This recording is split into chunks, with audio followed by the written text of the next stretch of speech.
In today's tutorial, I'm just going to show you the basics of quilling these fun floral shapes. You can see that I've made a little leaf shape and some flower shapes, and I'm just going to get you started because I think a lot of people find quilling intimidating, and it's really easy. We're going to start with a strip of copy paper and a quilling tool. My copy paper is just about a little bit less than 1/4 of an inch wide, and you can make it any width that you want.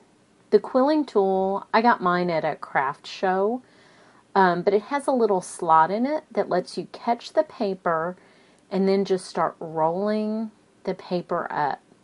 Now make sure you keep a lot of pressure on both sides of the paper as you're rolling. You want a very, very tight little roll of paper. So I'm just going to keep rolling the length of it. Mine is 11 inches long since it's copy paper. I just cut my strip off the long side of the paper, and you can see that I have a nice tight little roll that you can really easily pull off the quilling tool. Now hang on to it though, because you don't want the center to poke out. You always want to stack up the roll, pushing down the center and making sure all the edges are even with each other. And look at all these different little shapes you can make with just the basic circle. Now this little end, if I'm going to make a leaf shape or anything with a point, you're going to want the loose end to be where the point is. So I'm just relaxing my grip a little bit and then pinching the shape together right at the end where that tail is.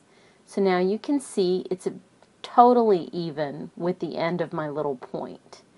And then I'm just going to take a little Tombow multi. You can use any kind of glue that works with paper.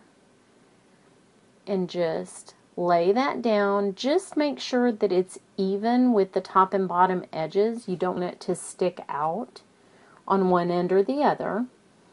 And then that's it. Now you have a little flower petal. So it's round on one end. The eye, or the center, is kind of towards the edge of the petal. And then you have a pointy end.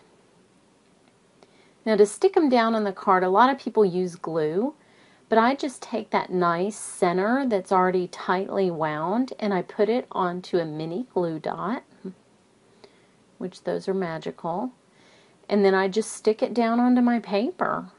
And then it keeps the eye in place and it holds your quilling down. I think it's kind of magical. So now I'm just going to show you how to do a couple more shapes. Again, you always start with this basic round roll of paper. So it's very easy and it's actually super relaxing just to roll up these little pieces of paper.